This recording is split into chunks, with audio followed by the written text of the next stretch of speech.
5வது நாடாக இந்தியாவிற்கு வந்த கதிரவன் சுப்ராயன் பழனி வந்தடைந்தார். உயிரினங்கள் வாழும் பூமியின் வெப்பநிலை கடந்த சில ஆண்டுகளாக அதிகரித்து வருகிறது.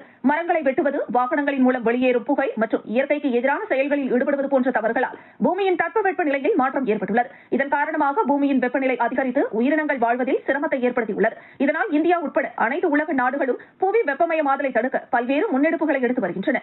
இந்த நிலையில் புவி வெப்பமயமாதலை தடுக்கவும் மரங்களை அதிக அளவில் வளர்க்கவும் விழிப்புணர்வு ஏற்படுத்தும் வகையில் மலேசியாவை சேர்ந்த கதிரவன் சுப்ராயன் என்பவர் இருசக்கர வாகனத்திலேயே உலக நாடுகளை சுற்றி பொதுமக்களை சந்தித்து விழிப்புணர்வை ஏற்படுத்தி வருகிறார். 65 வயதான கதிரவன் சுப்ராயன் கடந்த 2023ஆம் ஆண்டு ஜனவரி மாதம் 2ஆம் தேதி முதல் தனது விழிப்புணர்வு பயணத்தை துவக்கினார். மலேசியாவிலிருந்து துவங்கிய பயணம் Singapore, Indonesia, Japan, Russia, Sweden, Germany, Poland, check குடியரசு, லண்டன், அமெரிக்கா, கியூபா, அர்ஜென்டினா, தென்னாப்பிரிக்கா, ஈரான், ஈராக், சவுதி அரேபியா உள்ளிட்ட பல்வேறு நாடுகளில் சுற்றுப்பயணம் மேற்கொண்டு 105வது நாடாக இந்தியாவிற்கு வந்துள்ளார். பயணத்தை துவங்கிய கதிரவன் சுப்ராயன் இன்று பழனி வந்தடைந்தார். அப்போது அவர் பேசுகையில் தனது மூதாதையர்களின் சொந்த ஊர் தமிழ்நாட்டில் உள்ள வேலூர் என்றும் தனது தந்தை சிறு வயதிலேயே மலேசியா சென்றதாகவும் தெரிவித்தார். தனக்கு ஒரு மனைவியும் 3 குழந்தைகளும் உள்ளனர். தனியார் நிறுவனத்தில் எலக்ட்ரிக்கல் அண்ட் மெயின்டெனன்ஸ் மேனேஜராக பணிபுரிந்து ஓய்வு பெற்றதாகவும் உலக வெப்பமயமாதலை தடுக்கும் விதமாக பொதுமக்களுக்கு விழிப்புணர்வு ஏற்படுத்தும் வகையில் திட்டமிட்டு தனது 62வது வயதில் உலகம் முழுவதும் பயணிக்க துவங்கியதாகவும் தெரிவித்தார். தனது வருகை உலக நாடுகள் முழுவதும் மிகுந்த வரவேற்பை பெற்றுள்ளதாகவும் பொதுமக்கள் ஆர்வத்துடன் தன்னுடன் உரையாடி இயற்கையை பேணி காப்பது குறித்த விழிப்புணர்வை ஆர்வத்துடன் கேட்பதாகவும் தெரிவித்தார். சில நாடுகளில் பள்ளிகள் மற்றும் கல்லூரி மாணவர்களுடன் கலந்துரையாட அனுமதித்ததாகவும் தெரிவித்தார்.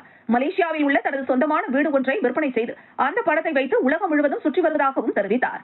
ஆரம்பத்தில் தனது மனைவி கமலா தன்னுடைய திட்டத்திற்கு எதிர்ப்பு தெரிவித்ததாகவும் தற்போது தனக்கு மிகுந்த ஆதரவுடன் தனது குடும்பத்தினர் செயல்படுவதாகவும் தெரிவித்தார். இதுவரை தான் சென்ற நாடுகளில் எல்லாம் நூற்றுக்கணக்கான மரக்கன்றுகளை வைத்துள்ளதாகவும் வருங்கால சந்ததிகள் நலமுடன் பூமியில் உயிர் வாழ ஒவ்வொருவரும் தங்களால் என்ற மரக்கன்றுகளை நட்டு வளர்க்க வேண்டும் என்றும் வேண்டுகோள் விடுத்தார்.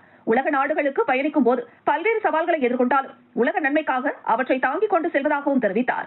இதுவரை தனது பயண திட்டத்திற்காக 98 லட்சம் ரூபாய் வரை செலவாகி உள்ளதாகவும் இன்னும் சில நாடுகளில் பயணம் மேற்கொண்டு 2026 ஜூன் மாதத்திற்குள் தனது பயணத்தை நிறைவு செய்து தனது குடும்பத்தினரை சந்திக்க இருப்பதாகவும் மகிழ்ச்சியுடன் தெரிவித்தபடியே பழனியிலிருந்து கேரளா நோக்கி தனது அடுத்த கட்ட பயணத்தை துவக்கினார்.